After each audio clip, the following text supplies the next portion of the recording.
Bismillahirrahmanirrahim. Assalamu alaikum, dear students. Welcome in course Compiler Construction. Today's topic is to discuss the lexical analyzer generators. And basically, we know what is lexical analyzer generator. Simply, it is a process to convert regular expression into NFA and then NFA into DFA. So previously in lecture number 11 and in lecture number 10, we have discussed about that. So now we are just introducing to convert regular expression to NFA here. So the main topics that will be under observation here: lexical analyzer generator design. So what is basically the criteria to convert RE to NFA? Further, we will discuss about the non-deterministic finite automata from the formal definition point of view, with explanations of transition graph and its transition table. Further, we will discuss how the Thompson construction is in practice to convert the regular expression into the non-deterministic finite automata. Then further, we will combine the different set of regular expressions to make a single non-deterministic finite automata. And further, we will simulate these non-deterministic finite automata. We will combine them, and finally we will discuss about the empty closure and move transitions, how it can be performed. So after taking these topics, after having comprehensive knowledge of these topics, we will be able to discuss to convert the non-deterministic finite automata into the deterministic finite automata by using the Thompson algorithm. So the main simply these are the topics that we are just covered, and simply some topics are that will be discussed in subsequent lectures. So design of a lexical analyzer is partially be discussed here, regular expression to NFA conversion only. So next part, NFA to DFA conversion, will be discussed in our next lecture. Simply ये हमारे पास design है lexical analyser generator का, जो कि 2 step process हम consider करते हैं इसको, कि किस तरह से रेगुलर एक्सप्रेशन जो है हम उसको नॉन डिटर्मिनिस्टिक फाइनाइट ऑटोमेटा के अंदर कन्वर्ट करते हैं। और सिंपली ये एनएफए जो है ये सिमुलेटेड है, mean simulate NFA to recognise tokens, ताकि जो रेगुलर एक्सप्रेशंस आपको टोकन दे रही है आप उनको रिकॉग्नाइज करना चाहते हैं। We have discussed in previous lecture in the lecture program के जो रेगुलर एक्सप्रेशंस हैं इनका काम स्ट्रीम ऑफ कैरेक्टर्स जो हैं इनको कंबाइन करना है इन the form of tokens, mean patterns के अकॉर्डिंग जो है वो टोकन्स बनाने हैं, और फिर उन टोकन्स को रिकॉग्नाइज करने के लिए हम सिंपली एनएफए को यूज करते हैं। और इसी तरह फिर एनएफए को फर्दर आप जो है वो डीएफए के अंदर कन्वर्ट कर सकते हैं। और DFA is the more concise form of the non deterministic finite automata, and ultimately when we use the lexical analyzer generator, it is the ultimate target to convert the NFA into the DFA. हम next में ये बात भी करेंगे कि किस तरह से हम NFA को यूज किए बगैर रेगुलर एक्सप्रेशंस को डायरेक्टली जो है वो DFA के अंदर कन्वर्ट कर सकेंगे। We will discuss about that, but at the moment we are just only interested to convert regular expression into NFA. अब इसको कैसे पॉसिबल है, कैसे हम कन्वर्ट कर सकते हैं, उसके लिए हमें थ्योरी ऑफ ऑटोमेटा में से रेगुलर एक्सप्रेशंस का नॉलेज ऑलरेडी है। हम कुछ डिस्कशंस कंपाइलर कोर्स में भी करते रहे हैं, और फर्दर हमने देखना है कि किस तरह से कुछ डिफरेंट सिंगल एलिमेंट्स के ऊपर, कॉम्बिनेशन ऑफ कैरेक्टर्स के ऊपर, किस तरह से और कंकैटिनेशन के ऊपर जो है हम रेगुलर एक्सप्रेशंस को राइट कर सकते हैं, और फर्दर उन रेगुलर एक्सप्रेशंस को कैसे हम NFA के अंदर जो है वो कन्वर्ट कर सकते हैं। So simply the design of A lexical analyser generator, it takes 2 steps. First step is to translate regular expression to NFA, and secondly translate NFA to an efficient DFA.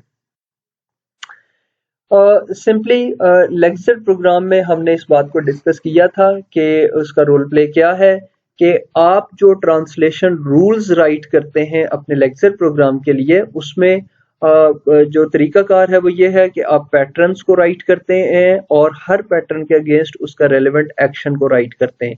So pattern 1, correspondingly we have the action number 1, pattern number 2, correspondingly we have action number 2, and so on. We have pattern number n, and correspondingly we have the action number n.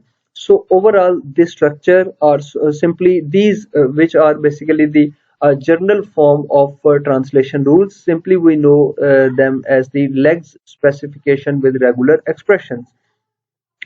हम इनको use करते हैं और इसको फिर convert करते हैं NFA के अंदर। अभी जो हमारे पास जो हम डिजाइन की बात कर रहे हैं लेक्सिकल एनालाइजर जनरेटर की, तो उसका प्रोसेस भी यही है कि रेगुलर एक्सप्रेशंस जो है हमारे पास, जिस तरह ये पैटर्न्स आपको यहाँ पे विद एक्शंस नजर आ रहे हैं, आपने इनको कन्वर्ट करना है एनएफए के अंदर। And simply you can see here in the diagram these patterns and these actions are basically converted into the non-deterministic finite automata, and then this non-deterministic finite automata is converted into the DFA अब by using the subset construction algorithm।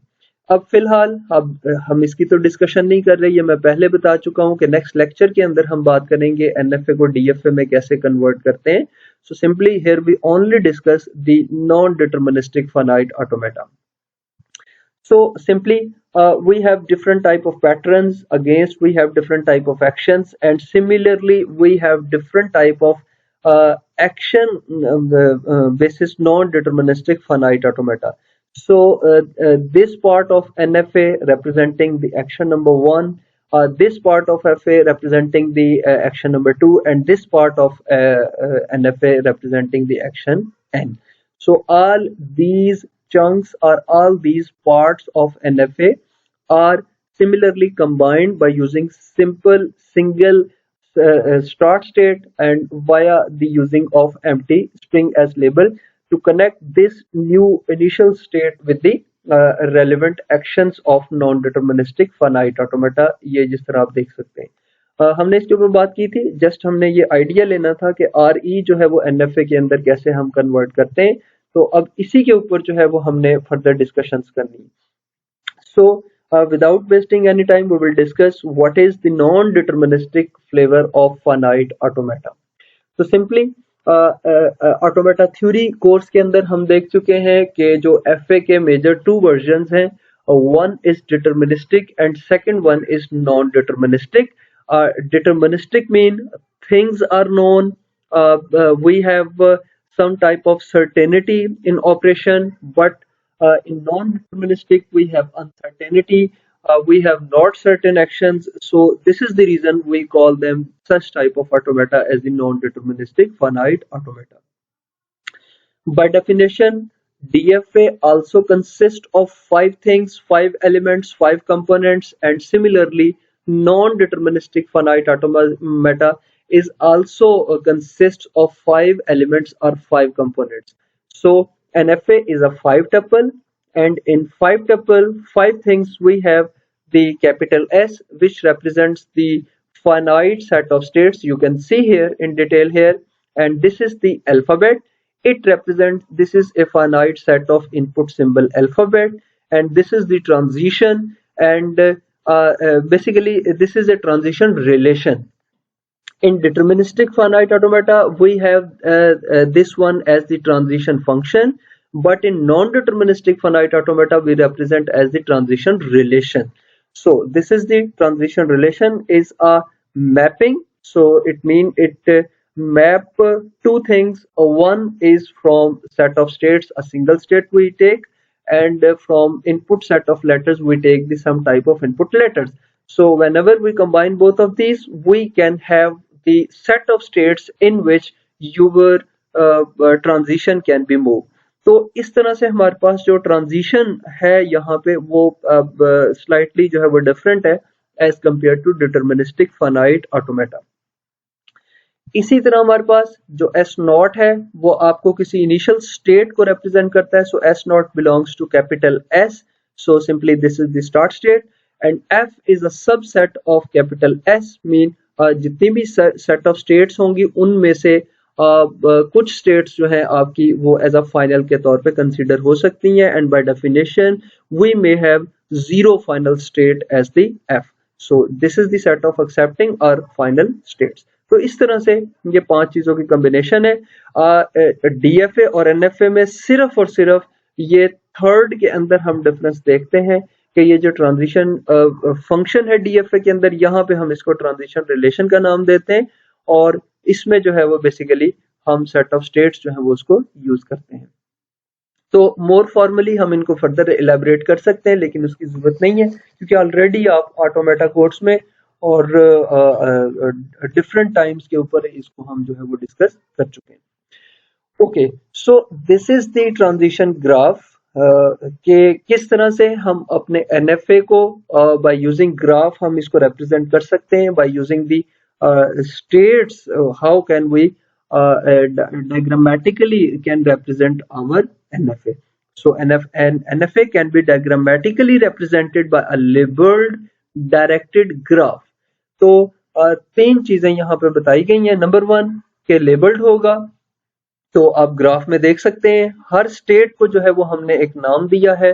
State 0 है, state 1 है, 2 है, 3 है, और directed भी है। Mean direction हम बता रहे हैं कि एक पार्टिकुलर स्टेट पे रहते हुए आपको जब एक particular letter as a input मिलेगा तो आप किस वे के अंदर जो है वो उसमें मूव कर सकते हैं, और सिंपली ये एक ग्राफ है। So diagrammatical representation of a label directed graph is simply called the transition graph. तो जिस तरह हमने ये डेफिनेशंस देखी हैं, इनके अकॉर्डिंग अगर हम आइडेंटिफाई करना चाहें कि हमारी डायग्राम में सेट ऑफ स्टेट्स कौन सी हैं, इनपुट लेटर्स कौन से हैं, ट्रांजिशंस कौन सी हैं, स्टार्ट स्टेट फाइनल स्टेट कौन सी हैं, तो हम इन चीजों को आइडेंटिफाई कर सकते हैं। जिस तरह आप देख सकते हैं यहाँ पे on right side we have written here capital S जो है वो सेट ऑफ स्टेट्स को रिप्रेजेंट करता है, तो हमारे पास 0 1 2 3 सेट ऑफ स्टेट्स हैं। और अल्फाबेट जो है मीन वो ट्रांजिशन के ऊपर जो लेबल्स हैं वो कौन कौन से हैं। So we have only two symbols or letters as the transition labels. So we have the alphabet consisting of A, B, और इसी तरह इनिशियल स्टेट जहां से हम स्टार्ट ले रहे हैं वो एस नॉट जो है वो हमारे पास 0 है, और जो फाइनल स्टेट है जो कि डबल सर्कल के साथ आपको यहाँ पे नजर आ रही है वो हमारे पास फाइनल है। So we have the 3 state as the final state. अब इसी ट्रांजिशन ग्राफ को हम ट्रांजिशन रिलेशन की मदद से भी जो है वो रिप्रेजेंट कर सकते हैं। अब इसको देखते हुए, इस डायग्राम को देखते हुए जो हमारे पास कुछ ट्रांजिशंस हैं उसको हमने यहाँ पे लेबल किया है, उसको यूज किया है, और उसके अकॉर्डिंग जो है वो हमने टेबल यहाँ पे डिजाइन किया है। तो in order to construct a table we have to write 3 column table. First one will represent the state. The state mean old state. Old state mean the states which are already being used before taking any type of input. So this is the input A, this is the input C. Let's say if we have 3 labels A, B, C, then we have to construct another column for that particular input C. तो अब हमारे पास input letters 2 हैं, इसलिए हमने यहाँ पे जो 2 columns हैं उनको यहाँ पे डिजाइन किया, उनको बनाया है, जिसके अकॉर्डिंग हम उनकी एंट्री कर सकते हैं।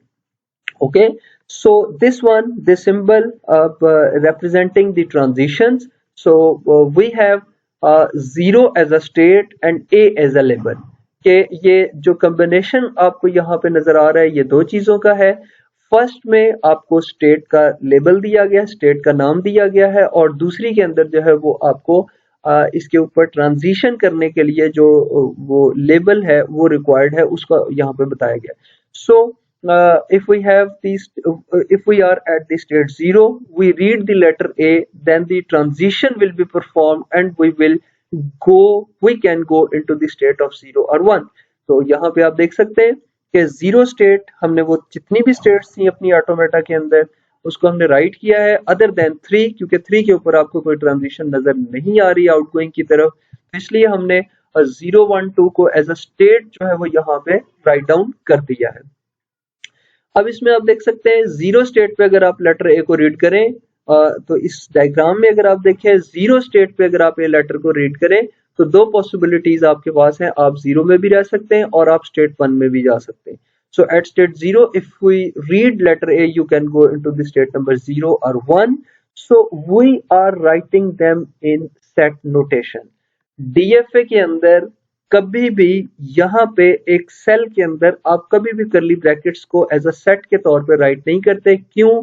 क्योंकि डीएफए के अंदर हमेशा एक सिंगल सेल के अंदर सिंगल यूनिक एंट्री जो है वो आप टाइप करते हैं।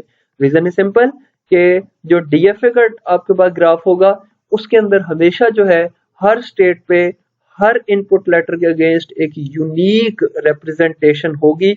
उसमें ये पॉसिबल नहीं है कि आप किसी लेबल को मिस कर दें या किसी लेबल को ट्वाइस जो है वो आप यूज करें। जिस तरह हम यहाँ पे क्या कर रहे हैं, हम 0 के ऊपर ए की 2 टाइम इनपुट ले रहे हैं और दोनों के ऊपर उसका बिहेवियर चेंज है, और 1 के ऊपर हम बी को रीड कर रहे हैं लेकिन हम ए को रीड नहीं कर रहे। So that's the reason the NFA is quite different from the DFA. अब जब हमने ये देखा है कि 0 पे ऊपर अगर आप लेटर ए को रीड करेंगे तो according to transition diagram we can go into the 0 1, so we have to enter this as a zero state in reading by letter A, we will have the state set as the 0 and 1. इसी तरह 0 पे अगर B को check करें तो आप देख सकते हैं 0 पे अगर B आपको मिलेगा, if we have the state 0 and we read the letter B, we will perform a transition and we can go into the state 0. It means we will loop कि हम इसमें से आउटसाइड नहीं जाएंगे, हमारी आउटगोइंग होगी लेकिन हम रिटर्न बैक इसी के अंदर आ जाएंगे। So at state number 0, if we read letter B, then we can go into the state 0. और इसी तरह 1 स्टेट पे B की ट्रांजिशन की बात करें तो 1 पे B की ट्रांजिशन अवेलेबल है। 1 पे अगर B मिलेगा तो आप 2 में जाएंगे। So if at state 1 you read letter B, you will go into the state number 2, and similarly if at state 2 you will read letter B, you will go into the state number 3 according to this diagram. So at state 2 if we read letter B, you will go into the state number 3. This is very interesting that we have no entry in corresponding to 1 and A and 2 and A. आप देख सकते हैं 1 state पे A की कोई transition mention नहीं है, 2 पे A की कोई ट्रांजिशन यहाँ पे मेंशन नहीं है, और ओवरऑल 3 के ऊपर भी A B की कोई ट्रांजिशन मेंशन नहीं है, इसलिए हमने उसको राइट नहीं किया। बट हमने यहाँ पे मेंशन कर दिया कि 1 पे A मिलेगा तो कोई ट्रांजिशन परफॉर्म नहीं हो सकती। डीएफए के अंदर कोई एंट्री ब्लैंक नहीं होती, एम्प्टी नहीं हो सकती, लेकिन यहाँ पे एनएफए के अंदर एंट्रीज एम्प्टी हो सकती हैं। डीएफए के अंदर हर स्टेट और हर लेटर के कॉम्बिनेशन पे यानी कि हर सेल में एक यूनिक एंट्री होती है। एनएफए के अंदर ये 0 और मोर देन 1 भी हो सकती है। So this is the difference of DFA and NFA. अब किस तरह से लैंग्वेज डिफाइन होती है एनएफए के अंदर? An NFA accepts an input string x if and only if there is some path with edges labeled with symbols from x in sequence from the start state to some accepting state in the transition graph. आप एक input string लेते हैं, आप इस अपनी machine के ऊपर NFA के ऊपर उसको एग्जीक्यूट करते हैं। अगर उसका राउट जो है वो आपको स्टार्ट स्टेट से लेके जाए और फाइनल तक पहुंचा दे तो इसका मतलब है that route is the successful path. So that successful path represent that your particular string is accepted on your given non deterministic finite automata. Okay, अब अगर इसमें मैं एक स्ट्रिंग लेता हूं, वो एक दफा तो इस मशीन के ऊपर एग्जीक्यूट हो जाएगी और वही स्ट्रिंग एक दफा इस मशीन के ऊपर एग्जीक्यूट नहीं होगी।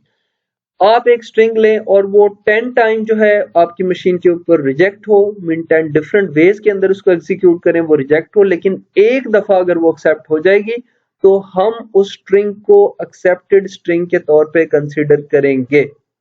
हम यही बात यहाँ पे कर रहे हैं कि an NFA accepts an input string x if and only if there is some path with edges labeled with symbols from x in sequence from start state to some accepting state in the transition graph, कि अगर आपको start से final की तरफ कोई लेके जा सकती है तो आप देख सकते हैं कि उसमें किस तरह से हमारे पास जो है वो एक स्ट्रिंग आपकी जो वो एक्सेप्ट हो सकती है।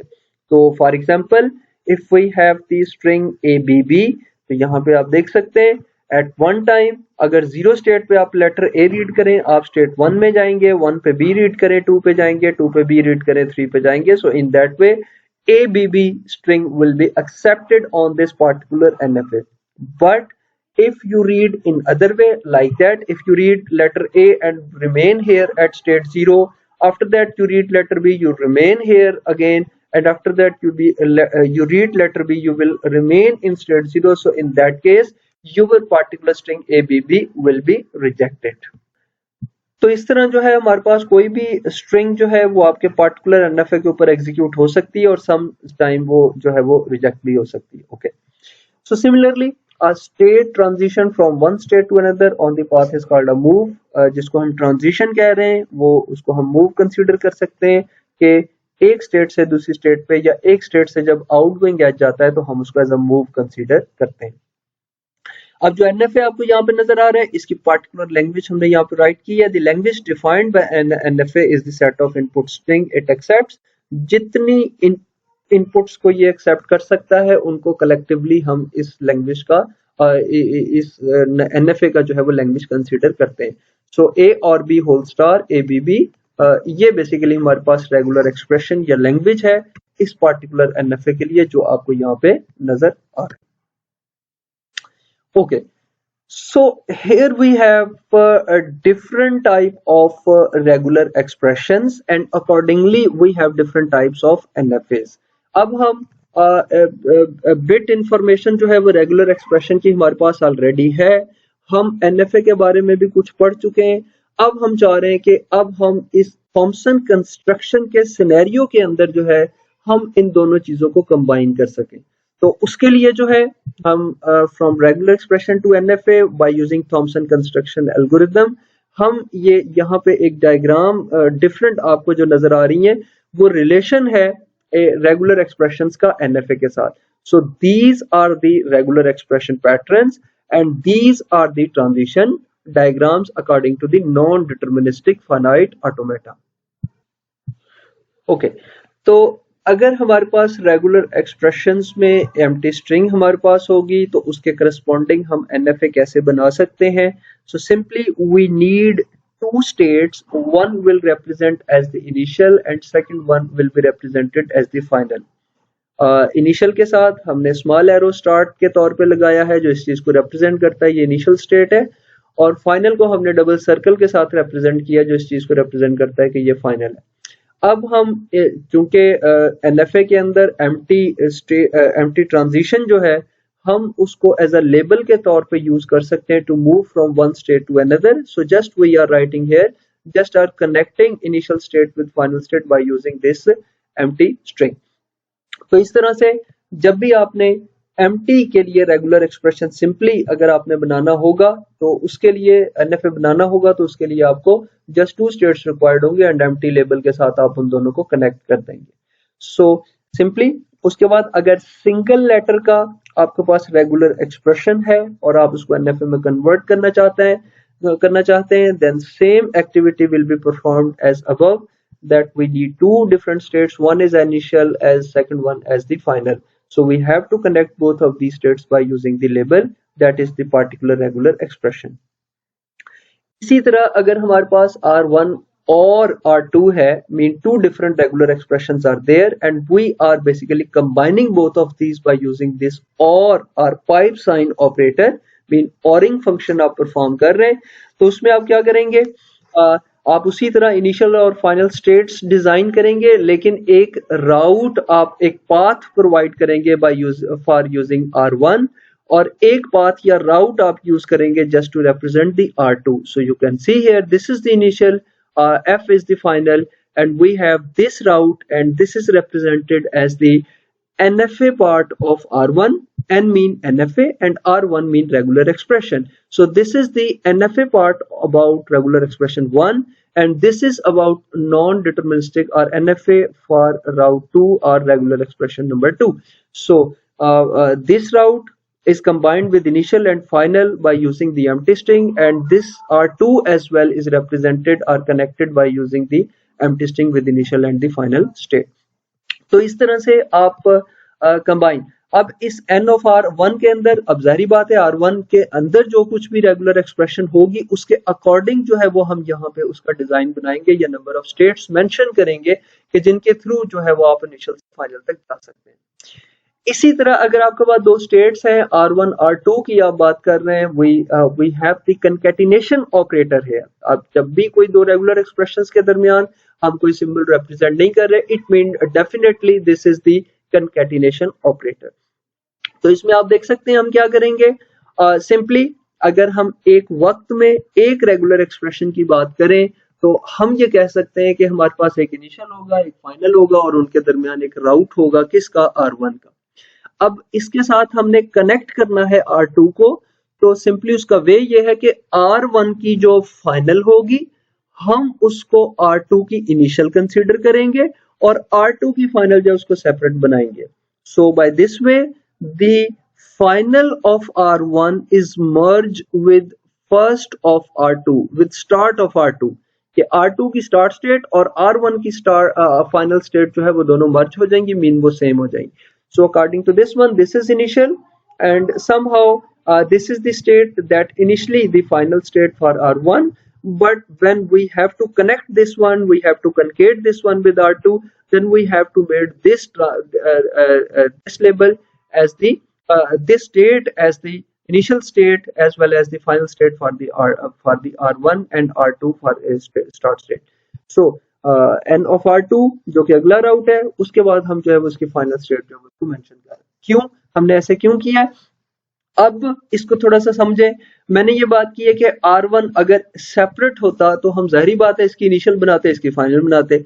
अब हमने इसके साथ R2 कनेक्ट किया, कोई भी ऐसी स्ट्रिंग जो सिर्फ R1 पे कंसिस्ट करेगी कभी भी इस ऑटोमेटा के ऊपर सक्सेसफुली एग्जीक्यूट नहीं हो सकती। सक्सेसफुली तभी एग्जीक्यूट होगी जब हम फाइनल स्टेज को अप्रोच करेंगे, and in order to approach the final state we have to must use the R2 regular expression, क्योंकि ये कनेक्टेड है, ये कंकैटिनेटेड है, ये इन सीक्वेंस जो है हम इनको यूज करेंगे। सो R1 विल कंकैटिनेटेड विद R2, सो इसकी जो फाइनल थी वो अब नॉन फाइनल बन जाएगी और इन दोनों के कॉम्बिनेशन के ऊपर आखिरी स्टेट जो है हम उसको एज अ फाइनल स्टेट के तौर पर कंसीडर करेंगे। इसी तरह हमारे पास जो R स्टार का रेगुलर एक्सप्रेशन है, मीन इस फॉर्म के अंदर अगर आपको कोई रेगुलर एक्सप्रेशन मिलती है तो उसके लिए आप कैसे NFA बना सकते हैं। So we have this initial state, we have this final state, and in between these two we have designed two different states which represents the loop or repetition of your given regular pattern. So n of R, this is the regular pattern, this is the regular expression for and this is the NFA for particular regular pattern, and this empty representing that we can go from this state to again to the this one just by reading empty state in order to execute number of time or plenty of time to remain here in this set of states. So जैसे ही अब आपके पास pattern वो खत्म हो जाएंगे, जितने भी pattern है स्टार की वैल्यू 1 2 3 4 5 जितने भी है उसके अकॉर्डिंग आपकी ये रेपिटेशन होती रहेगी, और जैसे ही वो रेपिटेशन खत्म होगी हम यहाँ से इस स्टेट से एम्प्टी स्ट्रिंग को रीड करते हुए फाइनल स्टेट की तरफ मूव कर जाएंगे। And there is a possibility that we read nothing from here, we read only the empty string from here. So this is the possibility we can go from initial to final directly by using the empty label.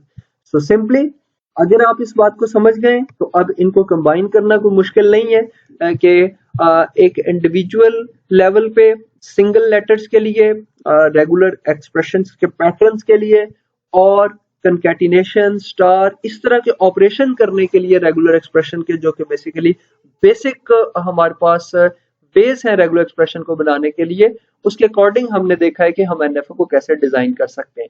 So in general, if we have some type of complete regular expression, we will be able to design corresponding an NFA. तो ये कैसे possible है, हम इसको by using example of देखेंगे कि किस तरह से एक रेगुलर एक्सप्रेशन को एग्जाम्पल फॉर्म में या कंबाइन हम किस तरह से एनएफए के अंदर कर सकते हैं। अब यहाँ पे आप देख सकते हैं we are combining the NFAs. अभी हमने जो एनएफए को कंबाइन किया है, बनाए हैं, combining the NFS of A set of regular expressions के डिफरेंट रेगुलर एक्सप्रेशंस की बेसिस पे जो एनएफए बनेंगे हम उनको कंबाइन करेंगे। For example, we have three different regular expressions here. One is representing A, second one is representing ABB, third is representing by A star B plus. So correspondingly against A we have the action number 1, ABB correspondingly we have action number 2, and A star B plus correspondingly we have the action number 3. So basically these are the translation rules, are the patterns according to which we have to design the non-deterministic finite automata. तो इसके according आप देख सकते हैं हमने इनको convert किया। अगर हम सिर्फ इस पहले पैटर्न की बात करें तो इसके अकॉर्डिंग आप देख सकते हैं ए के ऊपर हम अभी जो रूल पढ़ के आए हैं उसके मुताबिक क्या था, अगर आपको सिंगल लेटर मिलता है आप किस तरह उसका एनएफए डिजाइन करते हैं, we have to design two different states. So one will be considered as the initial and second one will be considered as the final. So we have to move our letter of given pattern in between these two states. तो उसी के according हमने क्या किया है, ये पहला automata आपको नजर आ रहा है according to this first pattern कि हमने एक स्टेट बनाई 1, एक 2 बनाई, 1 इनिशियल है 2 फाइनल है और 1 2 को कनेक्ट किया by using the label A. Second expression की बात करें, this is A B B. So हमने उसी की कंटिन्यूएशन की है नंबरिंग के अकॉर्डिंग अगर देखें, क्योंकि हम ये क्लेम कर रहे हैं कि हम इनको कंबाइन करेंगे. तो जब हम कंबाइन करेंगे तो इसलिए हमने इनका जो लेबल्स हैं, इनके जो नंबर्स हैं स्टेट्स के, उसको भी हम कंटिन्यूएशन के अंदर यूज करेंगे. तो according to this one A B B अगर हमारा रेगुलर एक्सप्रेशन का पैटर्न है तो ये स्टेट नंबर 3 हमने सिर्फ और सिर्फ इस पैटर्न के लिए बनाई है कि 3 स्टेट पे जब लेटर आपको ए मिलेगा तो आप स्टेट 4 पे जाएंगे, स्टेट 4 के ऊपर आपको लेटर बी मिलेगा आप स्टेट 5 में जाएंगे और स्टेट 5 के ऊपर आपको आखिरी लेटर बी मिलेगा तो आप स्टेट नंबर 6 के अंदर जाएंगे. So in this way we can have to move in the non deterministic finite automata.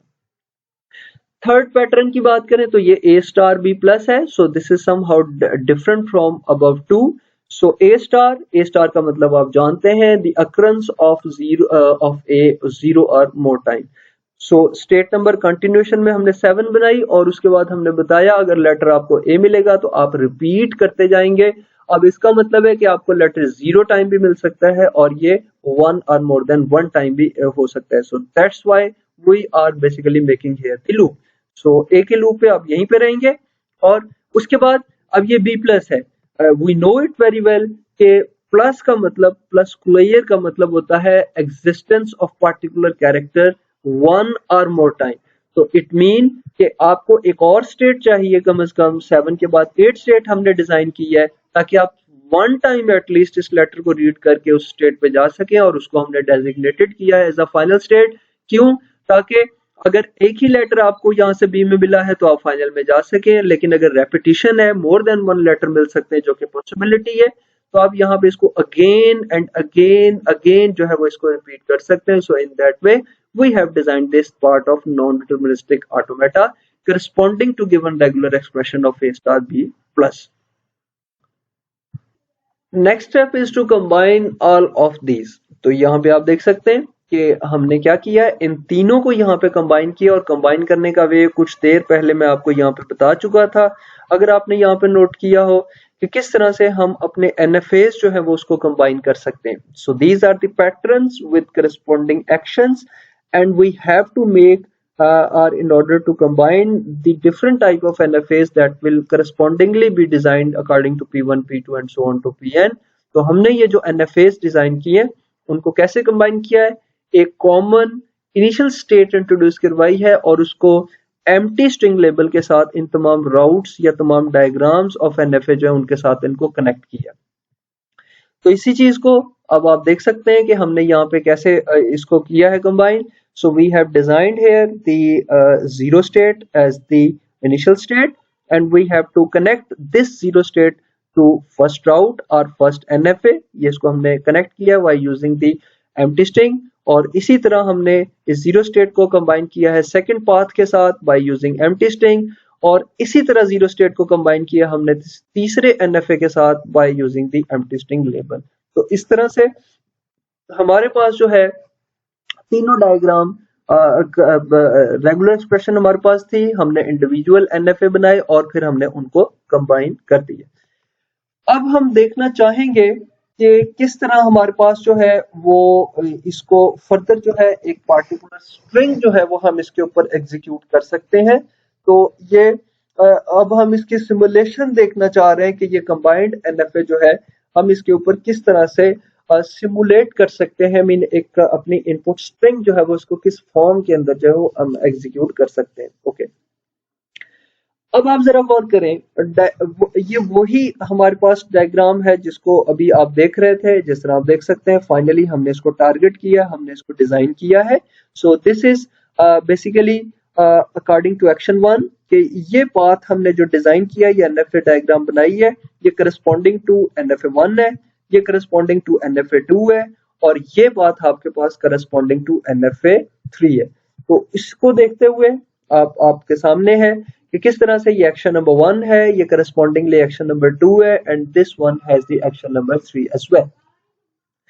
अब हमने एक स्ट्रिंग लेनी है। For example we have the input string A ये हमारे पास स्ट्रिंग है, और हम इसको एग्जीक्यूट करना चाहते हैं अपने इस ऑटोमेटा के ऊपर।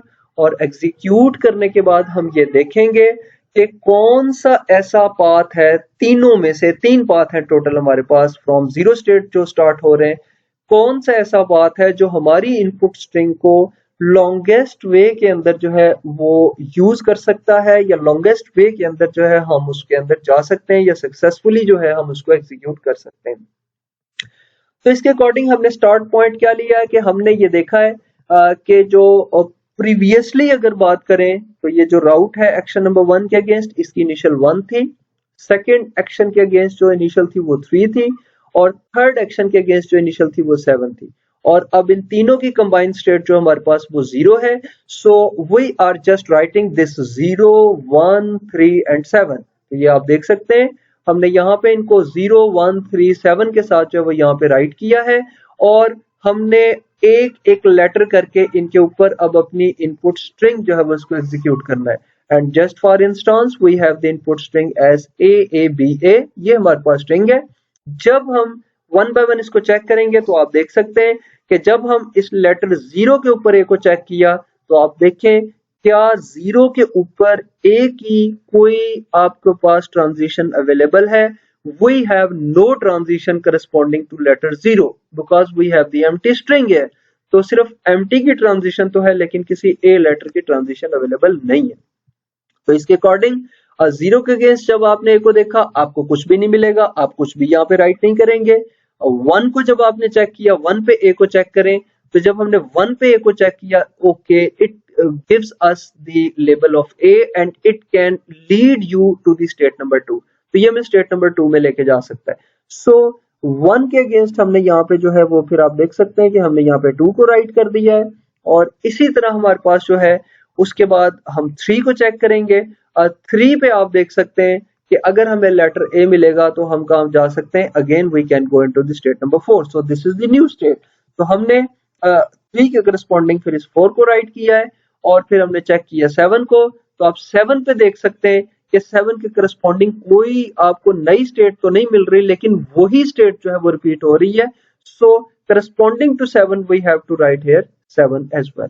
तो पहले हमारे पास जो 4 स्टेट्स थी उनके ऊपर हमने A को चेक किया, अब हमारे पास वो कम होकर स्टेट 3 बन गई है।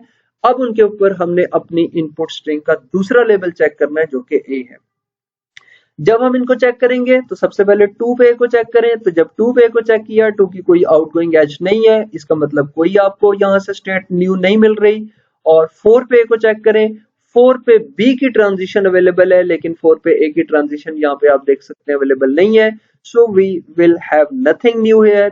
सो 7 पे A को चेक करें, तो जब 7 पे A को चेक किया तो हमें स्टेट A 7 जो है वो अगेन मिल रही है। So we have to write 7 here corresponding to this 7। अब 7 के ऊपर हमने अपना तीसरा इनपुट लेटर दिया जो कि हमारे पास इनपुट स्ट्रिंग का B है। तो जब हमने 7 पे B पे चेक किया, yes definitely we have the transition from 7 to 8 के 7 पे B मिलेगा तो आप 8 में जाएंगे। तो 7 पे B रीड करके हमने इसके करस्पॉन्डिंग स्टेट जो है वो 8 यहाँ पे राइट कर दी। अब 8 पे फिर हमने आखिरी हमारी इनपुट स्ट्रिंग मुकम्मल थी A। जब इस 8 पे A को रन किया तो अब आगे तो इसकी कोई आउटपुट है नहीं है, तो इसलिए हमारे पास फर्दर हम प्रोसीड नहीं कर सकते। नन मीन कि यहाँ पे कोई फर्दर ऑपरेशन जो है वो हमारे लिए पॉसिबल नहीं है। और इसके साथ ही हमने यहाँ पे एक्शन 3 जो है उसको भी यहाँ पे राइट किया जो इस चीज को एलाबरेट कर रहा है कि लॉन्गेस्ट पाथ जो है वो आपका एक्शन नंबर 3 के थ्रू जो है वो परफॉर्म हो रहा है, यानी ये राउट जो है थर्ड वन, ये आपकी गिवन इनपुट स्ट्रिंग अगर ए की फॉर्म में आती है तो वो मोस्ट ऑफ द टाइम जो है वो आपकी इनपुट स्ट्रिंग को एग्जीक्यूट कर सकता है रादर देन एक्शन नंबर 1 और एक्शन नंबर 2 के, क्योंकि एक्शन नंबर 1 में सिर्फ सिंगल लेटर की आप इनपुट ले सकते हैं, सेकंड राउट में आपके पास इनपुट बी फॉर्म में होनी चाहिए, लेकिन हमारे पास जो इनपुट फॉर्म है वो ए है, तो जिसकी वजह से हम रिलेटिवली एक्शन नंबर 3 जो है वो उसको एग्जीक्यूट करेंगे। So this process will continue until no further moves are possible. When last state is accepting, execute the action. तो अब बाय चांस हमारे पास स्टेट वैसे भी 8 थी और फाइनल स्टेट भी है, लेकिन लेटर हमारे पास रिमेनिंग था जिसको हमने वहां पे एग्जीक्यूट किया, तो हमने देखा कि ये एक्शन नंबर 3 के करस्पॉन्डिंग जो पाथ है वो मैक्सिमम लॉन्गेस्ट पाथ है जिसको हम एग्जीक्यूट कर सकते हैं। Okay, so this is the idea about simulating the combined non-deterministic finite automata. अब हमने इनमें से दो चीजें आपके पास आ गई हैं, एक आपके पास ये एग्जांपल है, करस्पॉन्डिंग एक्शंस हमारे पास अवेलेबल हैं, इनपुट स्ट्रिंग का जो पैटर्न अकॉर्डिंग टू स्टेट्स जो हमने एग्जीक्यूट किया है उसका रिजल्ट हमारे पास है। फर्दर अब हम ये देखना चाह रहे हैं, जिस तरह आप यहाँ पे देख सकते हैं, हम अब चेक करेंगे एम्प्टी, क्लियर एंड मूव, ये कैसे हम एक्शंस जो है वो परफॉर्म यहाँ पे कर रहे हैं। सो you can see here, so this is the empty clear of 0। हमने जो ये NFA आपको नजर आ रहा है इसकी इनिशियल स्टेट को पिक किया है और हम इसके ऊपर एम्प्टी क्लियर अप्लाई कर रहे हैं। हम ये देखना चाह रहे हैं कि 0 जो कि हमारा इनिशियल स्टेट है इस डायग्राम कंबाइंड NFA के अंदर, उसके ऊपर अगर हम एम्प्टी क्लियर अप्लाई करें तो कौन कौन सी स्टेट्स के अंदर हम जा सकते हैं, क्या क्या पॉसिबिलिटीज हैं। तो आप देख सकते हैं 0 स्टेट पे अगर आपको एम्प्टी मिलेगा, एक बात तो कंफर्म है कि एम्प्टी रीड करने पे या रीड ना करने पे भी आप 0 स्टेट के अंदर ही रहेंगे। So by this we are writing 0 as well here, कि हमने 0 चूंकि हमारे पास स्टार्ट स्टेट थी और एम्प्टी लेवल हम चेक कर रहे हैं तो डेफिनेटली हम 0 को भी यहाँ पे ऐड कर रहे हैं। उसके बाद 0 से एम्प्टी रीड करें तो ये आपको 1 में भी लेके जा सकता है, आपको 3 में लेके जा सकता है, आपको 7 में लेके जा सकता है। So we are writing all of these 0, 1, 3 and 7। उसके बाद अब हमने चेक किया है, अब आपने क्या करना है, इसी 0, 1, 3, 7 को आपने पिक करना है और इसको यहाँ पे एज अ इनपुट कंसिडर करना है और उसके ऊपर फिर आपने अपनी इनपुट का फर्स्ट लेबल यूज करना है। आप देख सकते हैं कि ये 0, 1, 3, 7 ये वही कुछ है जिसको हम यहाँ पे नंबर ऑफ स्टेट्स के तौर पे यहाँ पे चेक कर रहे हैं। उसके ऊपर अब हमने क्या देखा है, अब हमने देखना है कि जब लेटर ए मिलेगा तो क्या क्या ऑपरेशन परफॉर्म हो सकता है। So you can see here we have to write here now move. Empty clear तो हम ले चुके हैं इनिशियल करने के लिए, अब हमने इनकी मूवमेंट चेक करनी है। तो 1 बाय 1 जब इस पे इनकी मूवमेंट चेक की, 0 पे ए को, 1 पे ए को, 3 पे ए को, 7 पे ए को, तो इसके रिजल्ट्स तो ऑलरेडी हमारे पास अवेलेबल है। So we will get 2, 4, 7 from here. तो ये 2, 4, 7 आपको यहाँ पे मिल रहा है जो कि अभी जस्ट हमने डिस्कस किया। नेक्स्ट स्टेप के लिए हमने इस 2, 4, 7 को पिक करना है और अगेन उसके ऊपर एम्प्टी क्लियर अप्लाई करना है। तो यू कैन सी हियर हम कॉम्बिनेशन के अंदर दो चीजें यूज कर रहे हैं, एम्प्टी क्लियर और मूव। मीन एम्प्टी क्लियर जो सेट आपको देता है उसके ऊपर हम मूव अप्लाई करते हैं विद आवर इनपुट सिंबल और फिर अगेन हम जो रिजल्ट मिलता है उसको एम्प्टी क्लियर के थ्रू हम चेक करते हैं, फिर मूव चेक करते हैं अपने इनपुट लेटर के अगेंस्ट और ये कॉम्बिनेशन के अंदर ये ऑपरेशन परफॉर्म करते चले जाते हैं जब तक हमें यहाँ पे एम्प्टी सेट जो है वो मिल नहीं जाता। तो आप देख सकते हैं कि 2, 4, 7 जो हमारे पास है, जब हमने इसको यहाँ पे लिखा तो हम इसके ऊपर एम्प्टी क्लियर को चेक करेंगे। सो 2 के ऊपर कोई एम्प्टी क्लियर नहीं है, 4 के ऊपर कोई एम्प्टी क्लियर नहीं है, 7 के ऊपर कोई एम्प्टी क्लियर नहीं है। अगर आपको ये कोई नई वैल्यू प्रोवाइड नहीं कर रहा तो आप देख सकते हैं कि 2, 4, 7 एज इट इज ही रहना चाहिए, क्योंकि नेक्स्ट लेटर ए के ऊपर तो आपको नया सेट मिल रहा है लेकिन यहाँ पे एम्प्टी की रीडिंग के ऊपर आपको कोई नया सेट नहीं मिल रहा। So you can see 2, 4, 7 will be written as it is. So 2, 4, 7 हमने यहाँ पे इसको राइट किया। उसके बाद इस 247 को पिक किया और अपना लेबल ए इसके ऊपर एग्जीक्यूट किया जो कि अपने इनपुट का सिंबल है, तो इससे हमें ए की लेबल मिलेगा जो कि 7 है। So we are writing here 7 को पिक किया, दोबारा एम्प्टी क्लोजर उसके ऊपर अप्लाई किया। अब 7 के ऊपर अगेन आप देख सकते हैं कोई एम्प्टी क्लोजर की वैल्यू नहीं है। पॉसिबल है किसी ऑटोमेटा के अंदर, एनएफए के अंदर आपको एम्प्टी की मूव्स नजर आ जाएं, तो उस केस में ये पॉसिबल है कि आपको इनका जो रिजल्ट है वो डिफरेंट मिल सकता है। ये दो कॉम्बिनेशन के अंदर रिजल्ट्स आपको सेम नजर आ रहे हैं, तो पॉसिबल है अगर आपको यहाँ पे किसी स्टेट पे एम्प्टी ट्रांजिशन होगी तो यहाँ पे हमारा रिजल्ट भी उसमें चेंज हो सकता है। तो जब 7 पे एम्प्टी क्लोजर को यूज किया तो कोई एम्प्टी क्लोजर की कोई यहाँ पे ट्रांजिशन नहीं है, so we are writing here 7 as it is. उसके बाद हमने इस पे अपने इनपुट का लेबल बी चेक किया है, तो जो कि आपको बता रहा है कि यहाँ पे आपको 8 पे जा सकते हैं। So move 7 by reading letter B we can go into the state number 8, और इस 8 के ऊपर फिर अगेन हमने एम्प्टी क्लोजर अप्लाई किया है। अब जाहिर बात है 8 के ऊपर आप देख सकते हैं कोई एम्प्टी क्लोजर का आउटपुट नहीं है और ट्रांजिशन नहीं है, so we are writing here 8 as it is. So after that we move at 8, we read letter A and it gives you nothing, so we have to write here the empty set। तो इस तरह से हमने अपने तमाम जो NFA दिया था उसके ऊपर एक पार्टिकुलर एग्जांपल लेके हमने उसकी सिमुलेशन चेक की है कि किस तरह से हम इसके ऊपर सिमुलेट कर सकते हैं by using empty closure and move. So simply this is the way. अब इसको बेसिकली हमने कैसे परफॉर्म किया है, simulating an NFA using empty closure and move. So this is the algorithm के हमने सबसे पहले एस नॉट जो कि इनिशियल स्टेट थी, हमारे केस में 0 इनिशियल स्टेट थी, हमने इनिशियल स्टेट के ऊपर एम्प्टी क्लोजर फाइंड किया है और इसको फाइंड करने के बाद जितनी भी नंबर ऑफ स्टेट्स मिली है वो हमने एस के अंदर रख दी। तो आप यहाँ पे देख सकते हैं प्रीवियस में कि हमने इनिशियल स्टेट के ऊपर एम्प्टी क्लोजर को अप्लाई किया है और जितनी भी सेट ऑफ स्टेट्स आपको मिली हैं उसको हमने यहाँ पे 0 1 3 आप देख सकते हैं कि उसको हमने यहाँ पे राइट अप कर दिया। उसके बाद एम्प्टी सेट जो है हमने एक और वेरिएबल लिया है एस प्रीवियस के नाम से, जिसको हमने एम्प्टी सेट के साथ रिप्रेजेंट किया है क्योंकि इसको हम पॉपुलेट करेंगे नेक्स्ट टाइम पे। और फिर हमने अपनी इनपुट में से एक कैरेक्टर को नेक्स्ट जार फंक्शन के थ्रू कॉल करेंगे, लेटर हमारे पास आएगा जिसको हम लेबल ए वेरिएबल ए के अंदर स्टोर करेंगे और हम चेक करेंगे कि क्या हमारी स्टेट जो है एस के अंदर जिसको हमने इनिशियल में 0 1 3 7 के साथ पॉपुलेट किया है कि क्या वो एम्प्टी सेट तो नहीं है। जब तक वो एम्प्टी सेट नहीं हो जाती, जिस तरह ये आप देख सकते हैं कि ऑपरेशन तब हमने फिनिश किया जब हमें यहाँ पे एम्प्टी सेट मिल गया तो लास्ट में। तो अगर ये एम्प्टी सेट नहीं है तब तक ऑपरेशन क्या करेंगे कि जो भी सेट ऑफ स्टेट्स हमारे पास होंगी वो हम एस प्रीवियस को देंगे। तो ये आप देख सकते हैं कि यहाँ से 0 1 3 जो स्टेट्स हमें मिली थी वो हमने मूव ऑपरेशन के लिए आगे कॉपी कर दी है 0 1 3 7। तो इसी तरह जो 2 4 7 मिलेगी वो नेक्स्ट मूव करेंगे 2 4 7, जो यहाँ पे 2 4 7 मिल रहा है वो यहाँ पे दे रहे हैं, जो 7 मिल रहा है उसको नेक्स्ट फॉरवर्ड कर रहे हैं, जो 7 है वो नेक्स्ट फॉरवर्ड, जो 8 है वो next forward. So in this वे कि हम अपनी एस सेट की वैल्यूज जो है वो एस प्रीवियस के अंदर कॉपी करते चले जा रहे हैं और एस के साथ जो है वो नया ऑपरेशन परफॉर्म कर रहे हैं by using empty closure and move.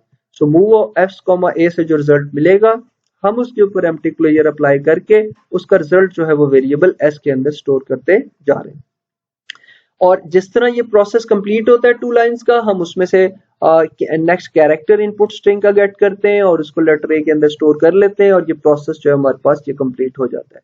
सो जब तक हमें एम्प्टी सेट नहीं मिलेगा तब तक ऑपरेशन सक्सेसफुली चलता रहेगा। जैसे ही हमारे पास एम्प्टी सेट आएगा हम इस लूप में से बाहर आएंगे और हम चेक करेंगे कि क्या एस प्रीवियस जो है जो आखिरी यानी कि जो सेट की वैल्यूज हैं एस की जो कि हम कॉपी करते रहे थे एस प्रीवियस में, क्या अगर उसको कंबाइन करें इंटरसेक्शन लें एफ के साथ और अगर वो एम्प्टी सेट नहीं है तो इसका मतलब है कि आपने पार्टिकुलर एक्शन एग्जीक्यूट करना है इस प्रीवियस में से। तो जिस तरह आप देख सकते हैं कि हमने अपनी एग्जांपल में जो एक्शन परफॉर्म किया वो यहाँ पे एक्शन नंबर 3 था क्योंकि हम 8 स्टेट जो है वो हमारे पास एज अ फाइनल के तौर पे हम कंसीडर कर रहे थे।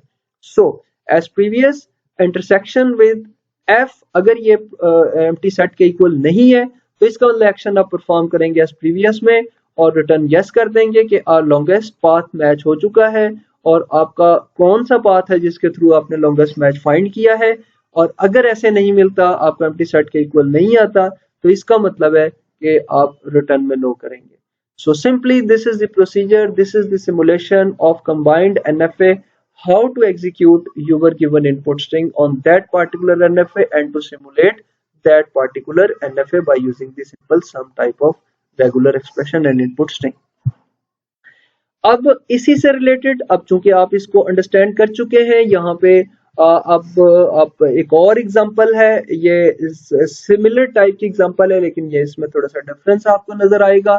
प्रीवियस की अगर हम बात करें तो वहां पे आप देख सकते हैं कि यहाँ पे हमारे पास स्ट्रिंग जो थी वो ABB का पाथ था। अब जो न्यू हम देख रहे हैं उसमें हमारे पास ABB है, तो और फर्दर हमारे पास जो है हम ये इसके ऊपर जो सॉरी NFA हमारे पास सेम है, जिस तरह हम ये प्रीवियस में देख के आए हैं कि एक राउट A का है, एक राउट ABB का है और एक राउट आपके पास A स्टार B प्लस का है। तो राउट सेम है, जस्ट हमारे पास इनपुट स्ट्रिंग डिफरेंट है। प्रीवियसली हमने इनपुट स्ट्रिंग जो गेट की थी वो AABA थी, अब हम जो इनपुट स्ट्रिंग टेस्ट करना चाह रहे हैं वो ABBA है। तो इसका रिजल्ट जो है वो ऑलरेडी आपके पास है कि एक्शन 2 एक्शन 3 लॉन्गेस्ट पाथ जो है वो आपका मैच कर सकते हैं। ये कैसे कर सकते हैं, इसके लिए empty clear and move action जो है वो आपने खुद से परफॉर्म करने हैं। जिस तरह आप देख सकते हैं कि यहाँ पे ये एम्प्टी क्लियर एंड मूव के ऑपरेशन जो है वो हमने यहाँ पे राइट डाउन किए हैं, इनको डिजाइन किया है। सेम इस तरह के प्रोसीजर जो है वो अब आपने खुद से यहाँ पे जो है वो राइट अप करने हैं, और उसका जो वे ऑफ एग्जीक्यूशन है वो हमने यहाँ पे बता दिया कि किस तरह से आप इसको एग्जीक्यूट कर सकते हैं।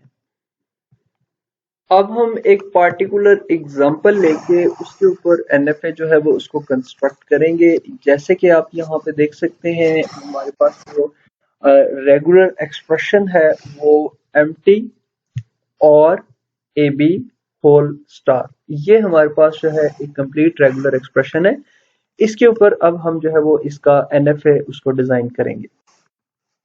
सो सिमिलरली जो चीजें हमने पढ़ी हैं जिसके अकॉर्डिंग हम अपनी रेगुलर एक्सप्रेशन जो मैंने दिखाई थी पहले कि एक रेगुलर एक्सप्रेशन के अगेंस्ट हम कैसे उसके जो पैटर्न्स हैं उसके अकॉर्डिंग NFA जो है वो उसको कैसे जनरेट कर सकते हैं। तो ये आप देख सकते हैं, ये आपके सामने है।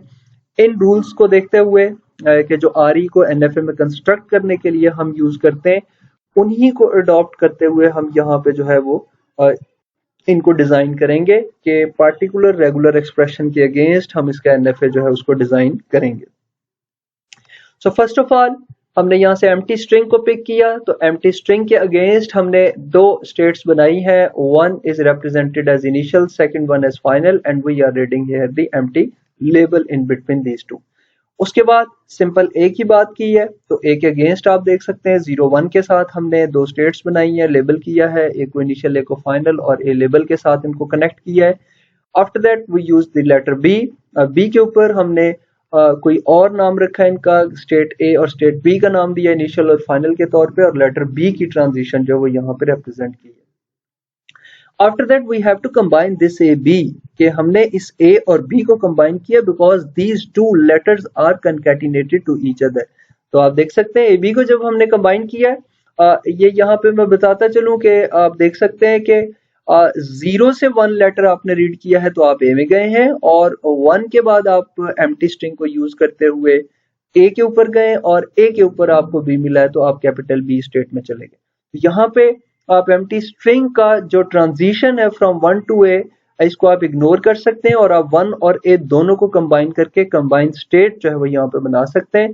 सो अकॉर्डिंग टू दैट के 0 स्टेट पे ए लेबल मिलेगा तो आप ये मिडिल स्टेट में जाएंगे, और मिडिल स्टेट पे लेटर बी मिलेगा तो कैपिटल बी में जा सकते हैं। So this is one extra state here, you can reduce it to single state as well.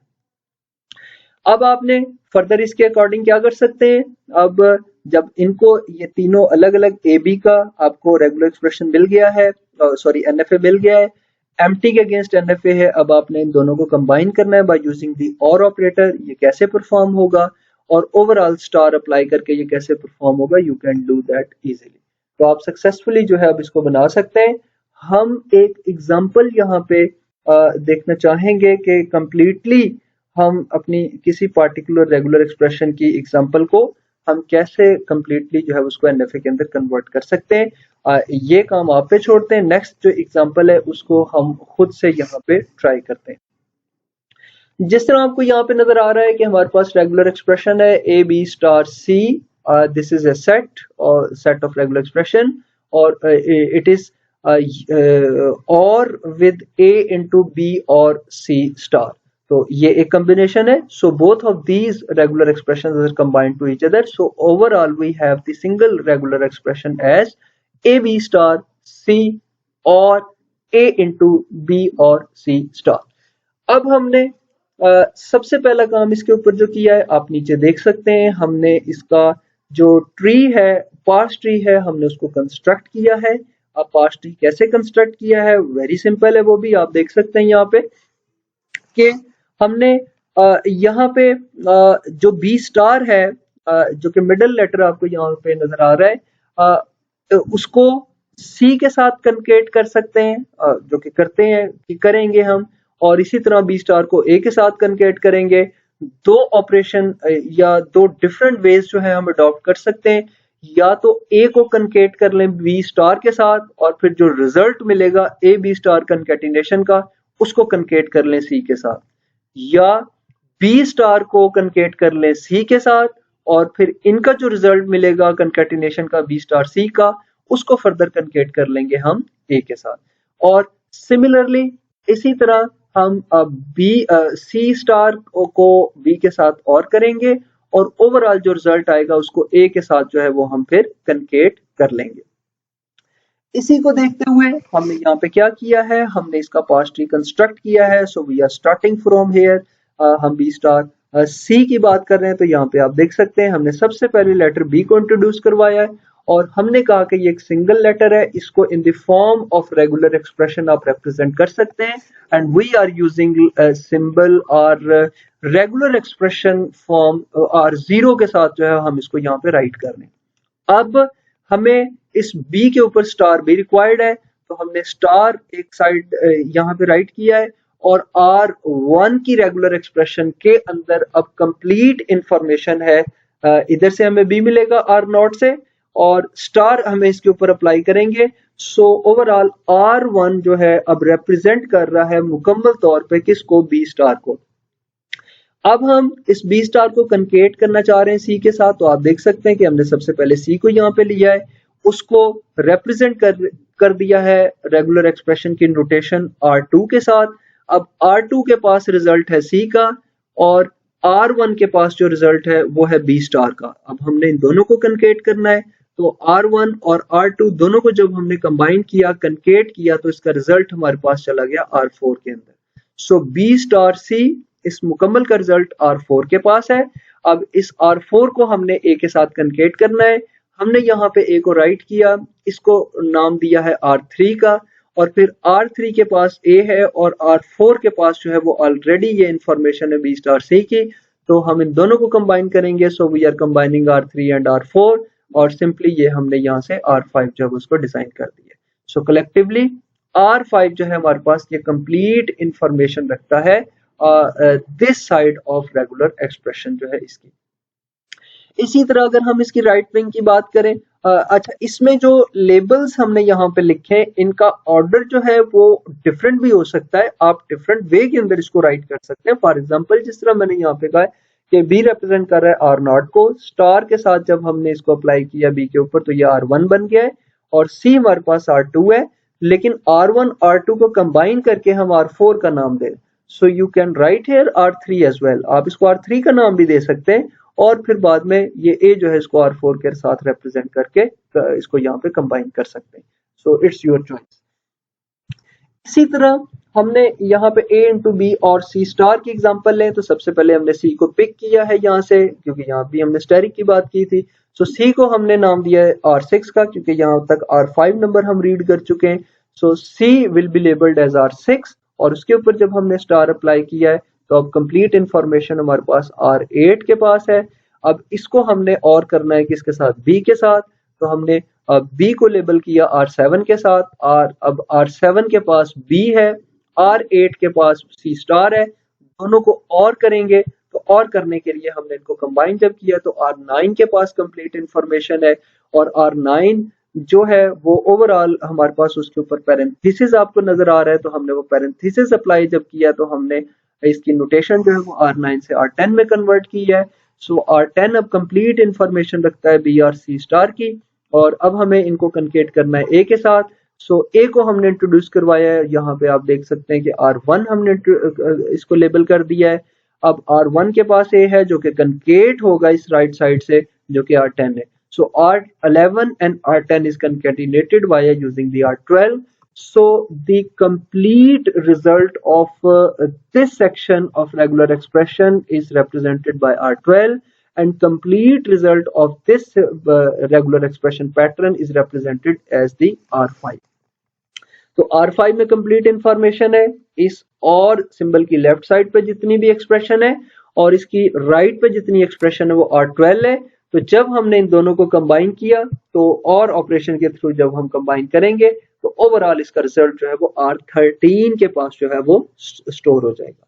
सो हमने पहला प्रोसेस किया है, एक्स्ट्रा प्रोसेस है, इसकी हमने पहले बात नहीं की थी कि एक रेगुलर एक्सप्रेशन की बेसिस पे हमने उसका पास्ट ट्री कंस्ट्रक्ट किया है।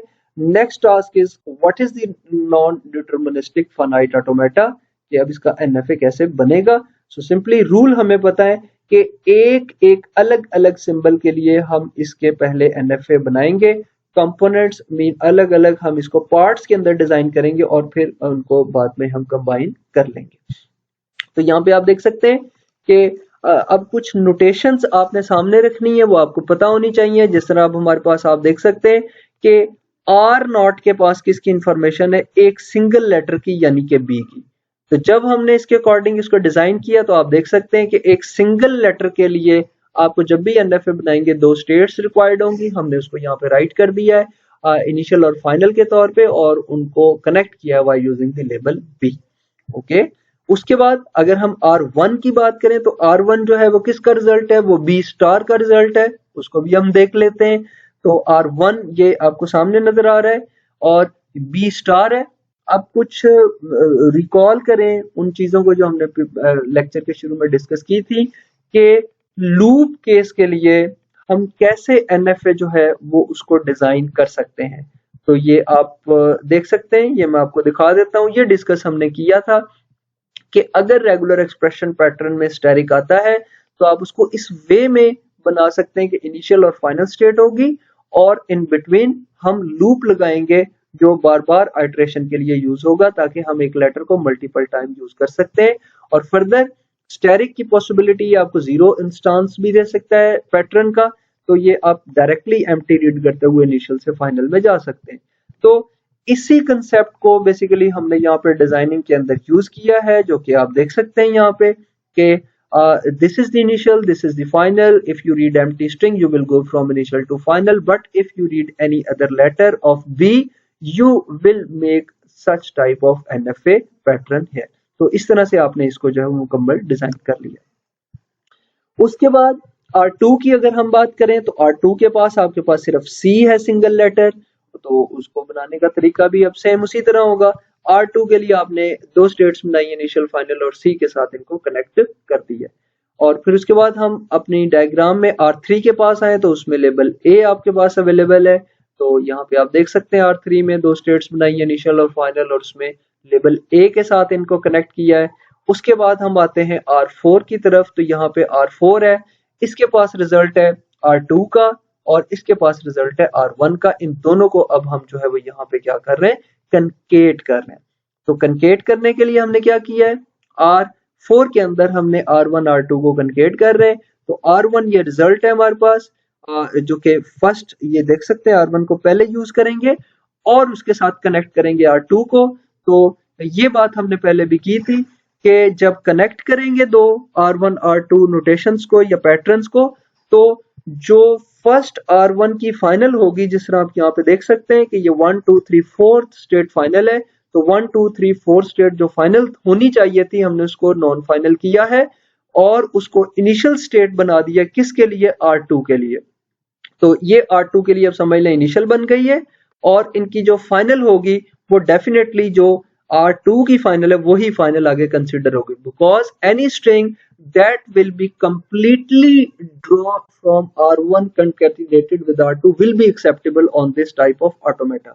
तो कभी भी कोई ऐसी स्ट्रिंग जो सिर्फ R1 से बिलोंग करेगी वो इस मशीन के ऊपर एग्जीक्यूट नहीं हो सकती। So that's the reason we have constructed it in this way. अब R5 आप देख सकते हैं, R5 में क्या था कि R3 और R4 को हम कंबाइन कर रहे हैं, तो R3 ये A है और उसके साथ R5 को हम R4 को कंबाइन करेंगे, तो एक अब हम समझ लें कि इसको लेफ्ट साइड पे अभी हमने R1 जो कि कंप्लीट फॉर्म थी उसकी राइट साइड पे R2 को कनेक्ट किया है। अब हम R4 जो कि कंप्लीट डायग्राम ये बन चुकी है इसकी लेफ्ट साइड पे हम किसको यूज कर रहे हैं, R3 को, और R3 का सेम वही पैटर्न है जो अभी हम R2 का देख के आए। तो अब इस वे में इसको लेफ्ट साइड पे कनेक्ट कर रहे हैं, तो इसमें ये इनिशियल है और इसकी जो फाइनल है अब वो नॉन फाइनल बन जाएगी, उसको हमने यहाँ पे एज अ नॉन फाइनल के तौर पे राइट किया है और उसके आगे जो है वो अपने कंप्लीट डायग्राम ऑफ R4 जो है वो उसको हमने बना दिया। तो इन दिस वे R5 कंप्लीटली जो है वो हम यहाँ पे बना चुके हैं। ये एक पार्ट है हमारी रेगुलर एक्सप्रेशन का जो कि आप यहाँ पे देख सकते हैं कि इस मुकम्मल सेक्शन को हमने कहा था कि ये R5 से रिप्रेजेंट हो रहा है। अब हम आएंगे राइट साइड के ऊपर और इसको देखने की कोशिश करेंगे कि इसको हम बेसिकली कैसे डिजाइन जो है वो कर सकते हैं। सो R6 के लिए सिंगल लेटर के लिए हमने बनाया और इसी तरह R7 के ऊपर हमने इसको बनाया और इसी तरह R8 के ऊपर हम बना रहे हैं और R9। अब ये तो सिंपल थे, अब हम R9 को थोड़ा सा फोकस कर लेते हैं। R9 हम देखते हैं यहाँ पे हमारे पास क्या है। R9 में आप देख सकते हैं कि R7 और R8 का कॉम्बिनेशन है और ये और हो रहे हैं। एक के पास लेटर सिंपल B है और एक के पास लेटर C स्टार है, लेकिन इन दोनों का ऑपरेशन जो है वो आपस में वो और का है, मीन B और C स्टार जो है इसके ऊपर ऑपरेशन हम परफॉर्म करना चाह रहे हैं। तो आप देख सकते हैं कि R7 अब देखें यहाँ पे क्या है, वो आपके पास जो है ये रिप्रेजेंट हो रहा है B लेटर के साथ और इसी तरह हमारे पास जो है वो एक हमें मिल रहा है R8। तो हमने और ऑपरेशन के लिए अगर आपको याद हो ये बात की थी कि 2 डिफरेंट राउट्स आप यूज करेंगे। हम क्या करेंगे ये हम थोड़ा सा उसके ऊपर देख लेते हैं दोबारा। जिस तरह के आप यहाँ पे देख सकते हैं कि हमने बात की थी कि जब और ऑपरेशन परफॉर्म करेंगे तो इनिशियल और फाइनल कॉमन होंगी और उसके बाद एक राउट बनाएंगे R1 के लिए और एक राउट अलग से पाथ बनाएंगे फॉर R2 के लिए। So this will be the NFA of R1, this will be the NFA of R2। अब इसको सामने रखते हुए हमने जो है वो इसको डिजाइन किया है। अब आप देख सकते हैं कि एक राउट R7 का कैसे बनेगा, ये इनिशियल है, ये फाइनल है और ये एम्प्टी के साथ हमने स्टेट को कनेक्ट किया, फिर लेटर B है क्योंकि ये R7 में B लेटर हम यूज कर रहे हैं और उसके बाद एम्प्टी रीड करते हुए हम फाइनल में जा रहे हैं। और करस्पॉन्डिंगली दूसरा राउट जो है वो हमने R8 का बनाया है। R8 का राउट आप देख सकते हैं 4 स्टेट्स पे कंसिस्ट करता है, वो एज इट इज ही आपने डिजाइन किया है कि स्टेट विद एम्प्टी लेबल सी और ये लूप है और ये इनिशियल को आपने एम्प्टी के साथ कनेक्ट किया by using the empty string और सेम कॉमन इनिशियल और सेम कॉमन फाइनल के साथ इसको कनेक्ट कर दिया। So in this way we have the result of R9। फिर हमने इनके ऊपर बात की थी कि हमारे पास जो है वो R9 के बाद R10 हमने बनाया था और R10 में हमने कहा था जो R9 है वही R10 है, यानी कि पैरेंथेसिस हमने अप्लाई की थी। तो आप देख सकते हैं R10 जो था R9 ही था, जस्ट हमने उसके ऊपर पैरेंथेसिस अप्लाई की है। So we have no need to write here the parenthesis क्योंकि NFA के अंदर पैरेंथेसिस का कोई कंसेप्ट हमारे पास यहाँ पे नहीं। अब हम उसके बाद जाएंगे नेक्स्ट वन के लिए। अगर आप देख सकें कि नेक्स्ट वन में हमारे पास जो है 10 के बाद आपने 11 जो है वो सिंगल ए के लिए बनाया है और फिर इस सिंगल ए को जो है वो R10 के साथ आपने जो है वो क्या है कंकेट किया है इन द फॉर्म ऑफ R12। तो ये यहाँ पे आप देख सकते हैं कि R11 जो था उसको सिंपल ए के साथ बनाया है और R10 जो है हमारे पास वो सिंपली हमारे पास ये कंस्ट्रक्ट हो चुका है। अब हम कंबाइन कर रहे हैं R11 को R10 के साथ, सो इट मीन कि ये लेफ्ट साइड पे आएगा। तो एज पर प्रीवियस प्रैक्टिस जिस तरह हमने पिछली डायग्राम में किया था, हम इसको इनिशियल और फाइनल बनाएंगे, लेकिन ये जो फाइनल स्टेट है इसकी R11 की, हम उसको अब नॉन फाइनल कंसिडर करेंगे। और उसके बाद जो है ये कंप्लीट डायग्राम जो आपको यहाँ पे R9 या R10 की नजर आ रही है, उसको हम यहाँ पे ड्रॉ कर देंगे। So in this way this final diagram will be about the R12। तो दो डायग्राम अब हमें मिल गई हैं। एक डायग्राम जो है वो रिलेटेड टू R5 है, जो कि आप यहाँ पे देख सकते हैं, और इसी तरह एक डायग्राम जो है वो आपके पास जो है वो R12 से रिलेटेड है। और उसके बाद आखिरी स्टेप क्या था, हमने R13 के अंदर जो है वो इन दोनों साइड्स को कंबाइन किया था, यानी कि R5 को और R12 को। वो कैसे फाइनली हम डिजाइन कर पाएंगे, this is the final version of this regular expression corresponding to NFA diagram. तो ये यहाँ पे आप देख सकते हैं कि एक राउट हमारे पास जो है, जिस तरह आप ये नीचे वाला राउट देख रहे हैं, ये ए के साथ स्टार्ट हो रहा है और ये कंप्लीट सेक्शन है, ये R12 को रिप्रेजेंट करता है। So this is representing the R12। और ऊपर वाला सेक्शन जो है, जो कि R5 का आपने देख रहे हैं, उसमें आप देख सकते हैं कि ए के साथ ही है और ये सिंगल लूप आपको यहाँ पे नजर आ रहा है, और इसको आपने यहाँ पे ड्रॉ किया है, ये आप देख सकते हैं सिंगल ए है और ये सी कंबाइन कर रहे हैं। और फाइनली फिर हमने एक कंबाइन करने के लिए एक इनिशियल स्टेट बनाई है और एक स्टेट जो है उसको एज अ फाइनल के तौर पे हमने कंसीडर किया। सो यहाँ पे मैं आपको कहूंगा कि आप खुद से इसकी प्रैक्टिस करें, इसको खुद से ड्रॉ करें, इसको खुद से डिजाइन करें, तो आप किसी भी रेगुलर एक्सप्रेशन के अगेंस्ट जो है सक्सेसफुली जो है वो मैनुअली आप इसका NFA जो है वो जनरेट कर सकते हैं by using the Thompson construction algorithm. तो ये वो पहला पार्ट है जो एक्चुअल में आज हम डिस्कस कर रहे थे कि किस तरह से लेक्सिकल एनालाइजर जनरेटर जो है उसमें रेगुलर एक्सप्रेशन को हम NFA के अंदर कन्वर्ट कर सकते हैं। अब NFA को DFA में कैसे कन्वर्ट करेंगे, ये हम नेक्स्ट लेक्चर में बात करेंगे इसके ऊपर। और सिंपली NFA और DFA का जो डिफरेंस है वो डेफिनेट है, वो बार बार उसके ऊपर बात हो चुकी है, जिसकी वजह से हम इसको नेक्स्ट लेक्चर के ऊपर लेके जा रहे हैं कि NFA के DFA में कन्वर्जन कैसे हो सकती है। So we will discuss about the subset construction algorithm in next lecture. तो समराइज करें तो हमने आज के लेक्चर में डिस्कशन किए लेक्सिकल एनालाइजर जनरेटर के ऊपर। और सबसे पहले हमने NFA को देखा, NFA के ट्रांजिशन टेबल, NFA का ट्रांजिशन ग्राफ और उसकी फॉर्मल डेफिनेशन, जर्नल डेफिनेशन क्या है, और किस तरह से डिफरेंट रेगुलर एक्सप्रेशंस के ऊपर हम NFA बना सकते हैं और फिर उनको कंबाइन कर सकते हैं। और इसी तरह हमने सिमुलेट किया, हमने अपनी इनपुट स्ट्रिंग जो है वो अपनी डिफरेंट डायग्राम्स के ऊपर देखी, एम्प्टी क्लोजर और मूव को एग्जाम्पलीफाई किया, और उसके बाद फाइनली हमने जो है वो ये एक कंप्लीट डायग्राम एक गिवन रेगुलर एक्सप्रेशन के ऊपर एक कंप्लीट NFA जो है वो हम यहाँ पे डिजाइन कर चुके हैं। इसके साथ ही आज का लेक्चर यहाँ पे एंड हुआ। हम नेक्स्ट लेक्चर में आएंगे सबसेट कंस्ट्रक्शन एल्गोरिथम के साथ। तो तब तक के लिए इजाजत, अल्लाह हाफिज।